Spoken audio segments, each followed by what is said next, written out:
Did you know that 2024 could become the year of Borderlands? Because there's a lot of stuff in development. And on top of that, there's also a high demand for the next big one, Borderlands 4. But what can we realistically expect from the Borderlands franchise this coming year? Well, first off, 2024 will start with The Hunt. This is a community-led event, but it is supported by Gearbox Entertainment and 2K Games. The Hunt is a Borderlands community-led charity event. The goal is to have fun and have a positive impact on people's lives. Participants of The Hunt will challenge themselves in a Borderlands 2 scavenger run, while also raising money and awareness for St. Jude's Children's Hospital. During the challenge, players will start a new character and collect specific gear.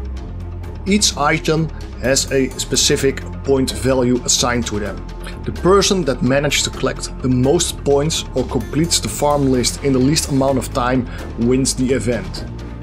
The hunt is open for everyone, so join the fun, have an impact on people's lives, as St. Jude is leading the way the world understands, treats and defeats childhood cancer and other life-threatening diseases. Next up is Borderlands Dead or Alive. This is the first official release in 2024.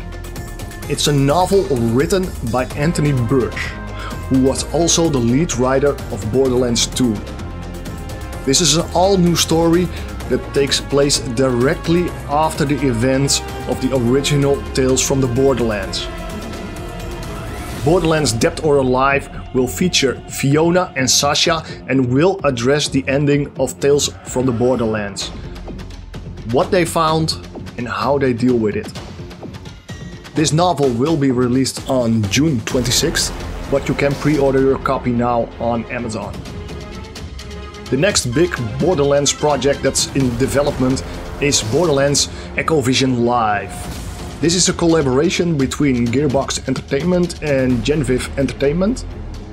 And together they are working on a Borderlands interactive streaming series, where 8 wannabe vault hunters fork over their hard-earned cash for a safe guided tour of Eden 6.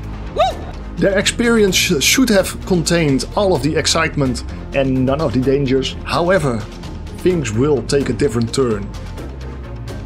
Beyond that, there isn't a lot of information about this experience, but it sounds like a Tales from the Borderlands experience, but tailored to a massive online audience. Borderlands EchoVision Live was announced at Comic-Con 2023, but no official release date has been given out. It's likely that we can experience this interactive streaming series in 2024.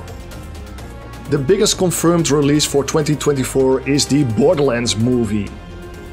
It has been in development for several years and it has finally received a release date. On August 9th, 2024 we can finally experience the full movie in theaters. I expect that leading up to this event there will be some teasers and trailers along the way.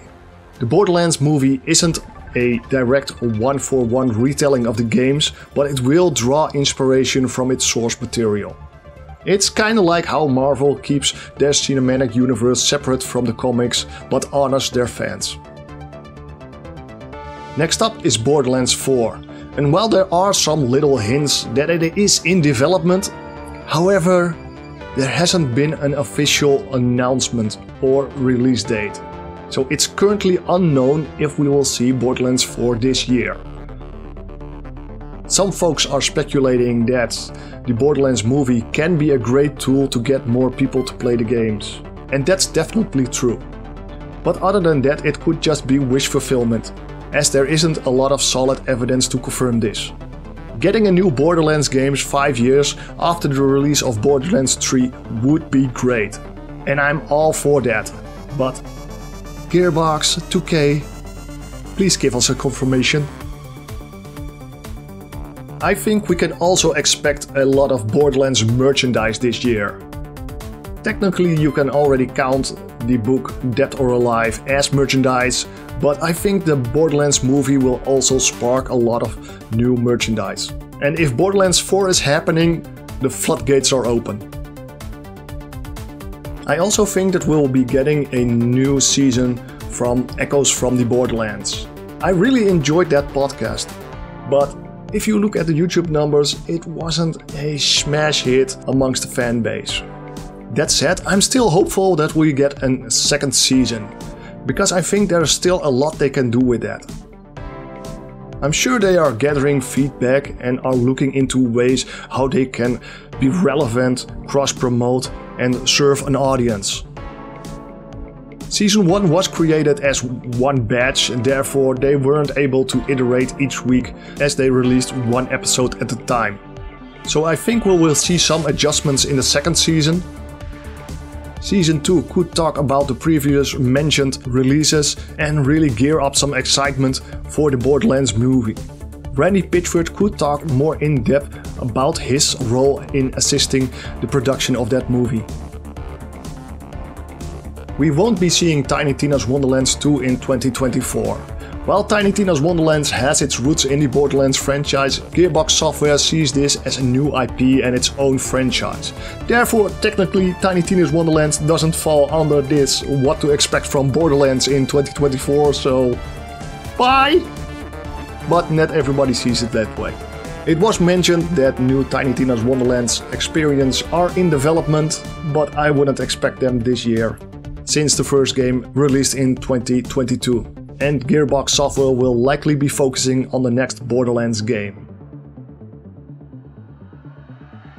The Borderlands community would also love to see another DLC for Borderlands 3, similar to what Gearbox did with the Commander Lilith DLC for Borderlands 2, where they hype up the excitement for the next big release.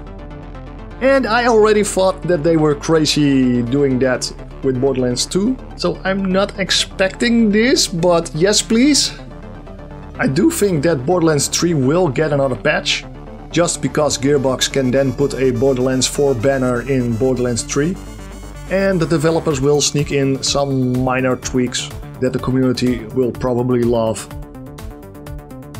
Other than that, shift codes?